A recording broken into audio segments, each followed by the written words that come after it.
Okay guys, so good morning mga ka-motivation. Destination natin ngayon, Mayon Skyline. So dalawa lang kami. Kasama ko yung pamangkin ko. Tamang stroll-stroll lang. Tapos picture taking dun sa taas. Galing kami Legazpi. So siguro mga 1 oras kung tamang takbo lang. Ang tagal ko na sa Bicol, di pa ako nakakarating dyan. So niyaya ko tong pamangkin ko. Sana magpakita yung view ng Mayon pag ando na tayo sa taas para sulit yung akyat natin.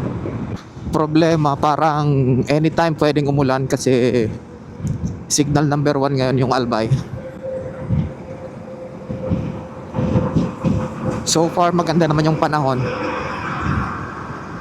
Sana tuloy-tuloy na. Itong Mayon Skyline, isa to sa number 1 destination talaga ng mga riders dito sa Bicol. So halos lahat ng mahilig mag-rides nakarating na dito. Ako pa lang ata yung hindi. So experience natin yung papunta doon. Pag nakikita ko nga yung mga post sa social media, yung mga ride papuntang Skyline, solid, so nakakaingit. Buti may experience ko rin mapunta dito. Medyo na-busy kasi nung mga nakaraang taon sa trabaho, so wala tayong time mag-ride.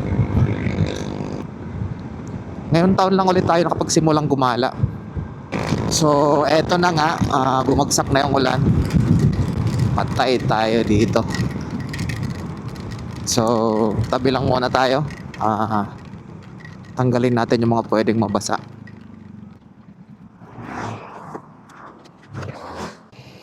Okay, so nagtanggal lang tayo ng mga pwedeng mabasa, wallet, cellphone, pera. So dediretso na tayo.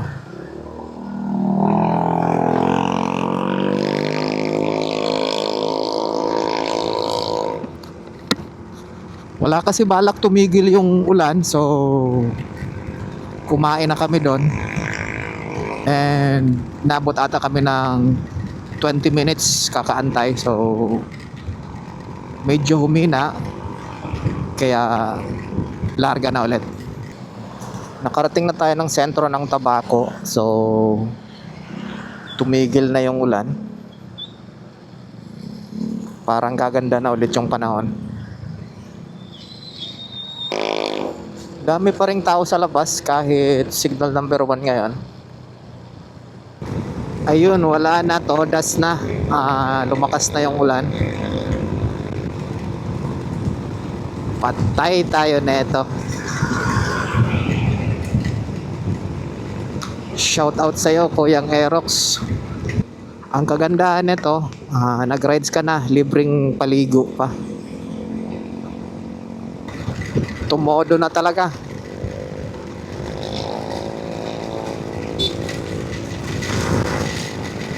Talagang signal number 1 niya. So ewan ko lang kung may mga aakyat ngayon.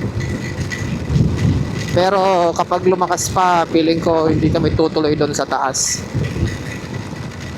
Or magpatila muna kami ng ulan. Kasi grabe na to, ang lakas na. Medyo madulas na rin kasi yung daan kapag ganito kalakas yung ulan. Nagpatila muna kami ng ulan, so 10 minutes na tambay. Kasi medyo lumalabo yung visibility dahil sa fog kanina. So tuloy ulit yung akyat. Sa tingin ko konti aakyat ngayon kasi nga merong signal number 1. May bagyong Ramil na naman. Medyo malapit-lapit na kami. 20 minutes nung pag-check ko nung Google Maps. So di muna ako nag-mount ng cellphone dito sa motor para iwas na rin masira. Although waterproof naman, pero wala tayong spare na cellphone. Di pwede tayong masiraan. Eto na yung papasok dito sa Skyline. So Buang, Barangay Buang. Eto na yung paakyat papuntang Skyline. So may mga umaakyat pa rin. Wala talagang bagyo-bagyo dito. Basta naisipang mag-rides. Nakaka-excite talaga yung logo ng Sky na yan. Yun yung lagi ko nakikita sa mga newsfeed sa social media. Grabe. Ganda.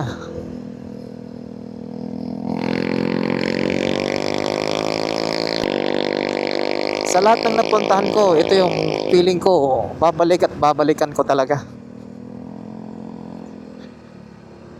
Iba yung excitement dito.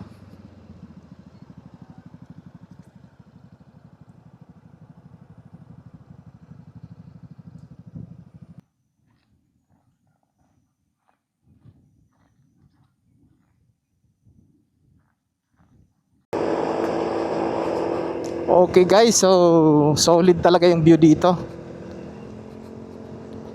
So tamang stroll lang. Minsan gusto kong magsumbong sa'yo kapag pagod na ako. Tama ba bang init na yakap mo ang hinahanap ko? Minsan gusto ko magsumbong sa'yo kapag pagod na ako.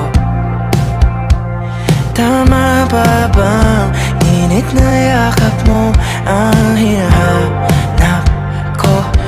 Minsan gusto ko tumawag sa'yo para lang marinig ko ang boses mo.